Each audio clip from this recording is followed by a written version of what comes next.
Hello, I'm Mohamed Ezeldin. I'm head of Tokonomics at Animoca brands and also president of Open Campus Foundation. One thing we see in the space is everyone talks about how important education is, talk about how important financial literacy is, but no one is actually doing anything about it. With Open Campus, what we're doing is building the education operating system, focusing initially on financing for education and also verifiable credentials. We see this as low-hanging fruit. Why? We've so far managed to do an amazing proof of concept in the Philippines, where we've put $1 million of student loans on chain. This is something that's never been done before. And actually what we've been able to do is give access to financing for education for a large number of families who up until that point, if they wanted financing, they were having to go to loan sharks, for example, and paying in excess of 40% APR. So that's one of the problems we're solving for. Credentialing is another one. You can go on LinkedIn and someone can say, I've been to Harvard, I've been to Oxford. How can you verify? How can you know the person you're talking to is actually who they say they are and have the credentialing that they say they have? So that's another big challenge that we've solved for. It's just rolling it out right now. Another big thing we've done within the Open Campus ecosystem is we've united a large number of universities internationally as well. So just seeing the way education is taught, but also how people think about financial literacy.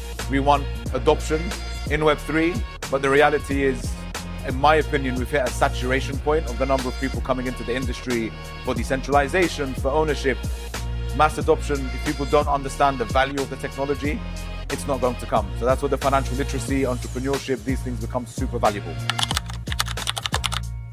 Honestly, for me, the biggest value is ownership.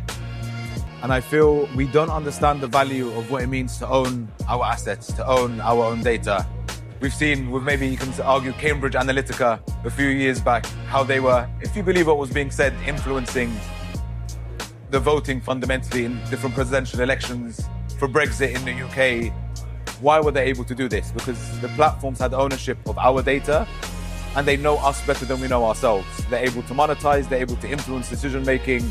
And we have, honestly, as laymen in Web 2, people have no idea what's going on. So that's one of the solutions.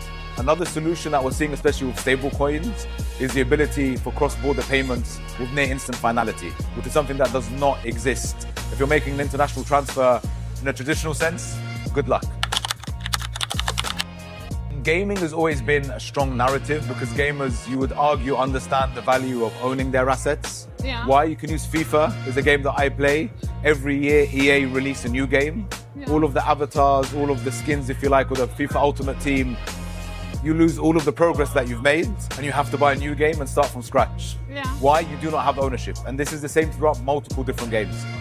So I thought gaming is one industry. What I'm seeing more of is actually stablecoins. I think the best use case for crypto after all of these years has been the use of stablecoins. So I can see DeFi also being another amazing use case. I mean, we're here today at HSC Asset Management, which is, again, bringing institutions together. And at the heart of that is what? Is stablecoins. So I can see that being another mass adoption.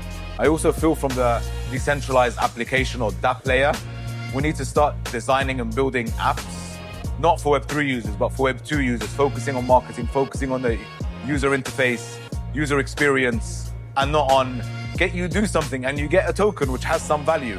Because what we've seen is that's actually attracted the wrong crowd in the industry. And we have a big problem, which was with the other hat that I'm wearing on the tokenomics side, is tokens are launching. Most tokens are not doing well for the simple reason that we're acquiring the wrong users through airdrop farming. And as soon as these users get the airdrop, there's minimal retention. There is selling. We see token prices where you see the chart, and then all the way down. And who gets burnt? Community members get burnt. The team members then don't have enough runway that they're able to monetize through treasury. So there's a number of different challenges we have. If we're able, especially when we're speaking to people in Web 2, if we can stop using language like NFTs. NFT is a technology. Yeah, us in the space, we use it, or tokens. People in Web 2 have no idea what this actually means. So if we're able to use language and lingo that people understand, I feel that would be a good transition for us as an industry, focusing less on what the technology enables and more on user experience on the front end. For me, that's a big one. I feel the technology is at a place now where we can abstract away a lot of the, how can I put it, a lot of the friction points that existed for early users of blockchain and crypto. that as someone coming in from Web 2 doesn't have to go through that friction. So for me, like the terminology and the friction is probably 1, maybe 2 points. Another one, again, I'm bullish on gaming. Maybe the market isn't right now, but we have to stop saying Web 3 gaming. I remember when free-to-play gaming came out, it's like, we're free-to-play gaming or we're mobile gaming. No, it's just gaming. And we need to do the same in Web 3. If we're going to start acquiring Web 2 gamers coming in, it has to be packaged as a traditional game. And then they can discover the earnings, the token potentials, the ownership of the different digital assets that they have. What else can we leave behind in 2025? Zero-sum thinking. And what I mean by that is tokens launch, and it's always, how can I be the first to monetize and sell so I'm not exit liquidity for someone else? I feel that's the thought process and mindset we have in crypto. And I know I'm giving an umbrella term, if you like, but we have to move away from zero-sum thinking, start to have positive-sum thinking, how we're able to actually add value to ecosystems versus being extractive. Honestly and truly, I think people still think crypto is dodgy. Dodgy things happen with crypto. What they don't realize is actually every transaction is on-chain, which means you can track every transaction. You may not know who initiated the transaction, but you know which wallet address did initiate that transaction. And everything is trackable. So I feel that's the biggest misconception.